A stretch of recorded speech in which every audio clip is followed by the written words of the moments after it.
process. It's time to help get Americans off of welfare and back into the labor market. Rebuilding this country with American hands and with American workers. My administration will follow two simple rules. Buy American and hire American, right? We're going to do it. Because from now on, it's going to be America first. America first. I look at some of these deals we make and some of the treaties and some of everything, and I say, I think these people were thinking about the other nations. I honestly do. I say it's impossible for this to happen. Either that or campaign contributions were magnificent for people. But they're so bad, the deals are so bad, so disgraceful, that I actually think they're putting other countries ahead of our own. On trade, we are now, you people don't stop.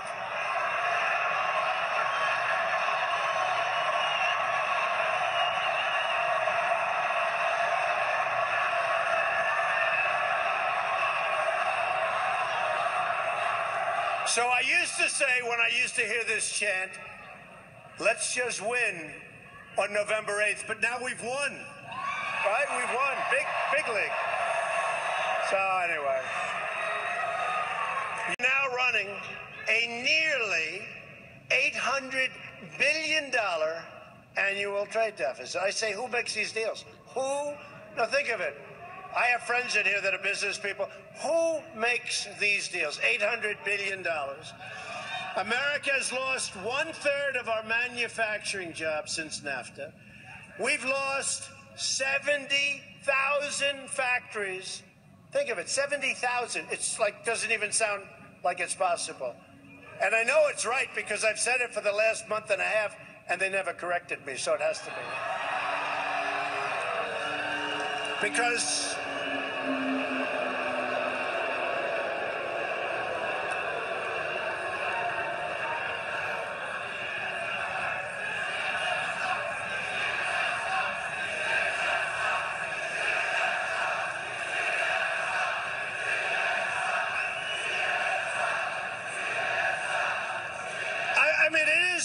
look, it is hard to believe. Look, they're very nice. Look at all those cameras. Look at all that live television. Look at that. Who has to do this every night with all those live cameras up? Can you imagine if we made a mistake? Would it be a disaster? See, other people running for office, if they make a mistake. But if I made a mistake, a disaster, right? Look at that. You ever see so many cameras, Mr. Vice President? So, but I have to tell you, they were devastated on November 8th. They were devastated.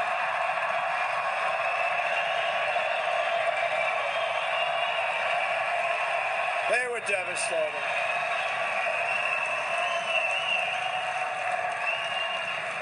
Should I go over that evening just once quickly? They're still pouring in the back. So every place was like this. I mean, except we had major arenas which were packed.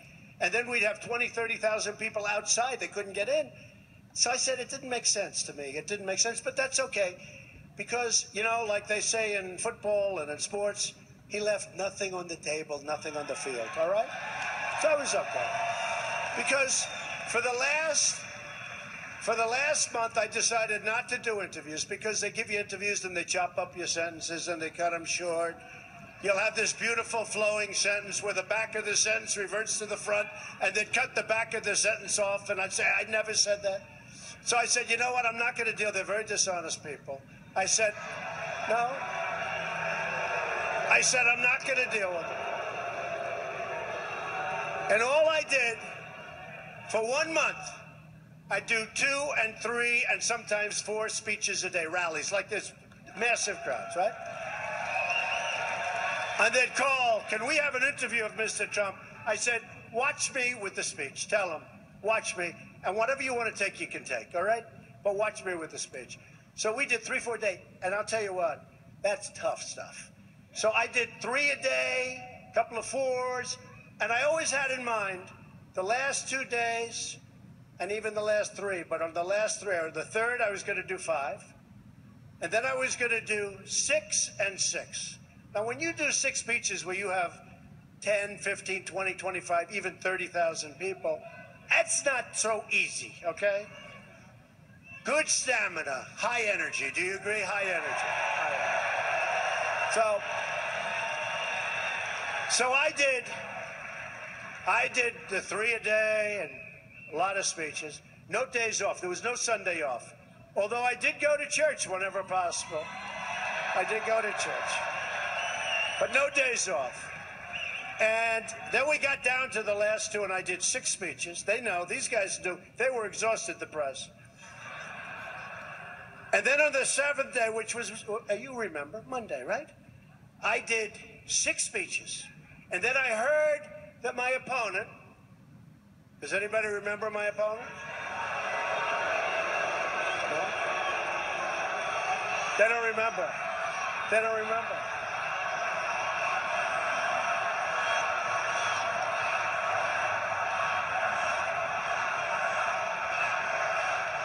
And then Monday comes along and I did 6. And about 3 hours before the final speech, I'm saying, oh boy, I don't have to, this is it. And this was it. Started 16 months before, coming down the escalator, right? Said a lot of things. We talked about illegal immigration, turned out to be right. We talked about trade, turned out to be right. I said a lot of things. But we did 6 speeches, and then I heard that Hillary was going with her husband and with President Obama, who, by the way, has been very nice, and his wife has been very, very nice. Telling you. They've been very nice, but they were on a plane going to Michigan. And I said, whoa, whoa, and that was not a planned trip. And, you know, they spent $2 billion, so you don't get credit for this. I spent a tiny fraction of what they spent. In the old days, if you spent less money and won, you got credit for it. Nowadays, whoever spends the most money, it doesn't make sense. But we spent a lot less money. We spent a fraction of what they spent. And they had unlimited money, so that meant to me they did a poll. We didn't, because why should I spend a lot of money for a poll, right? When the newspapers give you polls every single day, right? These pollsters. So they spent a lot of money. They found out, obviously, trouble in Michigan because they had an unscheduled trip to Michigan. So they went to Michigan, did not have a good crowd. And I said at 6 o'clock that afternoon, I said, let's go to Michigan. Now, by the time I finished in New Hampshire, it was already like 9:30 or 10 o'clock. I said, let's go to Michigan. And my people said, are you crazy? You just did 6 majors. I said, I don't care. This is the presidency, right? This is the presidency.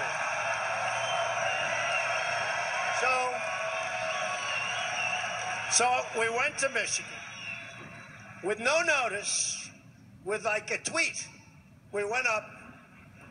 Now, I do have between Facebook and Twitter and Instagram almost 40 million people, so that's a lot. It's a lot. But with a tweet. So we get there, and it's very late. It's like 12:30. And our vice president-elect was there with me. And we had, at 12:30 in the morning, and I started speaking at 1 o'clock in the morning, we had in Michigan 31,000 people inside and outside. 31,000 showed up. And I said to Mike and I said to everybody, we're going to win Michigan. I'll tell you. Now, it hadn't been won in like 38 years, but we are going to win Michigan. And we ended up winning Michigan. But anyway, so I got the bad news from my daughter. And she had this massive convention center with a big fireworks display. And they were paying about $7 million for the fireworks. And it was a big deal. And they knew they were going to win until the final week. They knew bad things were happening. And I got a good sign when 4 days before the end, I called up Mike. They just canceled the fireworks. It was the front page story. They canceled.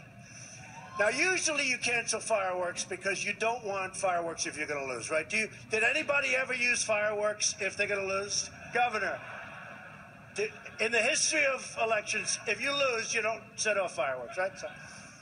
So they canceled their beautiful Grucci fireworks. And I wanted to be a wise guy, so I offered them 5 cents on the dollar for their fireworks, okay? I did. We never heard back. No, we never heard back. We never heard back. So anyway, but that was a good sign. Do you agree? So anyway. So I figured it's election night. I figured we're going to lose. But, you know, hey, this is so sort of cool. I never did this stuff before. Hey, by the way, did we all do a good job together, right? It's a movement. It's a movement. So then the real numbers started coming. Then we started with, like, Ohio. And I was expected to win Ohio by 2 points or 3 points. When I say I'm talking about the two of us and us, all of us. So it comes in. We have breaking news. Donald Trump has won Ohio in a massive number. Right? We won Ohio very close to 10%. So the 2% or 3% was now close to 10%. I said, that's good. Then we have breaking news. Donald Trump has won the great state of Iowa. I said, whoa. And that was supposed to be close. We were up a little bit in the polls, like 1 point. We won it by more than 10 points, right? And I'm saying, this is a little different than these exit polls. What's going on? Because the exit polls had me tied in Ohio. Then they were getting a little bit like, they were surprised by the numbers, right? You know, these people that are standing back there. 2, 3 of them I see. 3 of them. I see 3 of them, and 4 of them I think are hiding in the back. They're in the... So then they go to Florida. And they're doing pretty well in Florida. Unfortunately, they forgot to count our votes. So all of a sudden, they get to areas that we just dominated. And we're sort of tied. And we haven't gotten to the Panhandle yet. She loves the I love the Panhandle, too. And they told one of the networks they were interviewing, yes, we feel very good about Florida.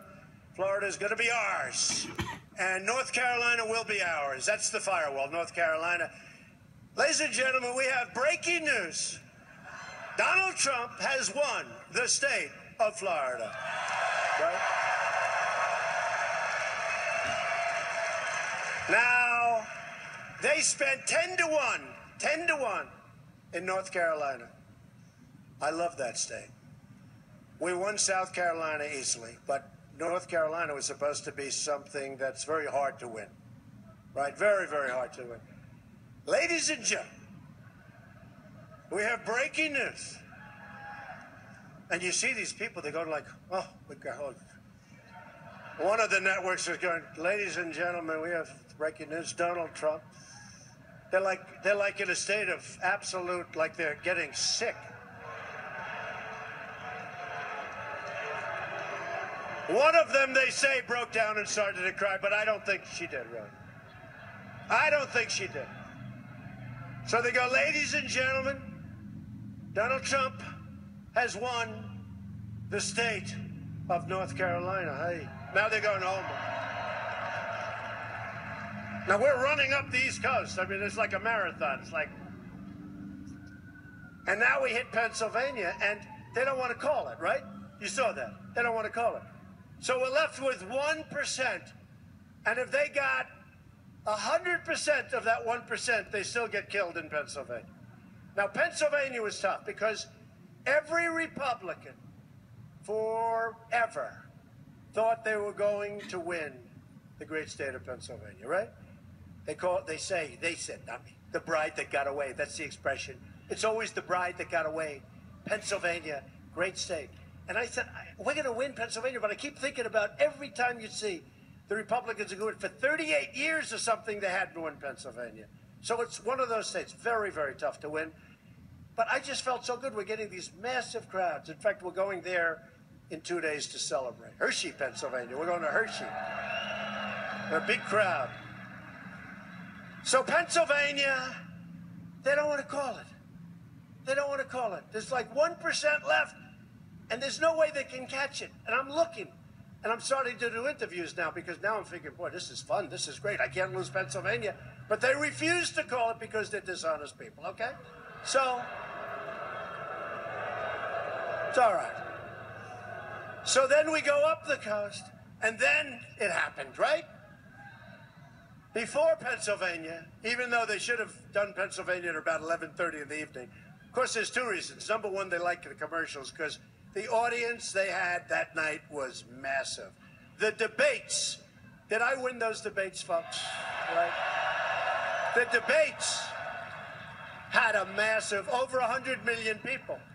And by the way, did Mike Pence, did he win his debate? Mike Pence.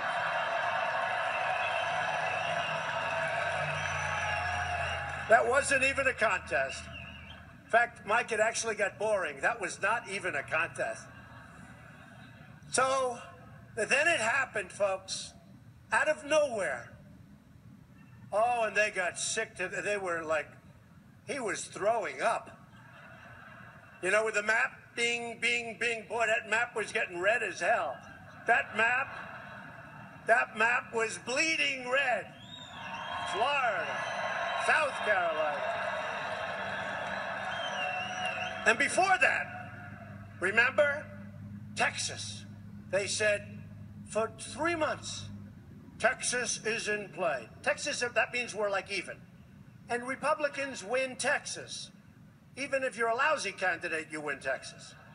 Texas is Republican, and it's great, and the people are great, and I had these massive crowds, and for 3 months they're saying, Texas is in play, and next week it is very close. Texas is in play. And Georgia, remember Georgia? Georgia is in play, and I'm saying, man, can you imagine if I lose Texas? Or if I lose Georgia, it's in play. I'm saying to my kids and my wife, Texas is in play, Georgia's in play, this is going to be a disaster. And then they said Utah. I don't think the Republicans ever lost. Have they ever lost Utah? I don't think so. Utah is in play against some guy that I look at him and say, there's no way. My wife looked at him and she said, you're not going to lose to him. Sure. Telling you she's good at this stuff. I said, yeah, but they say that he's tied with me. And she said, no, he's not tied. You're not going to lose to him. Don't worry about it. So they said, Utah is in play. So now it's like whatever time, 8 o'clock, 9 o'clock, it goes on. First thing, like about 1 minute, you know, because the numbers were so great. Donald Trump has won the state of Texas. That means it was a slaughter. It was a slaughter. Donald Trump has won the state of Georgia. Donald Trump has won the state of Utah. I love Utah. Utah. And this guy that was put up there to fight me, I mean, he was down. Hillary even beat him, okay? We won Utah by... And they campaigned like you never saw before. So that was out of the blue. Now we pick up a state that we weren't really expecting. We knew it was close, but we didn't know that that was going to happen. And then after that, Michigan was announced, and now... And the greatest was when Pennsylvania came in, because that's a big, big, big, beautiful state. Donald Trump has won the state of Pennsylvania, and they're going even before Pennsylvania, but they're doing all this red, and that map was so beautiful looking. And I'll never forget the guy who was saying for months, there is no path to 270 for Donald Trump. But there was a path to 306. No path. There was no path to 270. In fact, they couldn't get me up. They couldn't get me up to 270, but they got me to 269. So I kept going back to Maine, one vote. And that's part of the beauty of the electoral system. I have to tell you, I went back to Maine 4 times for one. The beauty is I went to 17 different states. I was going all over. And there is a beauty to it. There's a genius to it. Now, the other would be easier. Just a popular vote would be easier because I go to New York and California, go to Texas, go to Florida. That's it. And it would be easier. But the Electoral College is genius. It's genius. You go everywhere. And unless you see it, Unless you see, it's a very different way of campaigning. It's sort of like if you play golf. It's match play versus stroke play. You know, it's very different. But unless you see how this works up close and personal. So we ended up winning. And I'll never forget when they were on the map and they put up Wisconsin. And he said, there is no path for Hillary Clinton to become president. Donald Trump is your next president of the United States. Because of you. So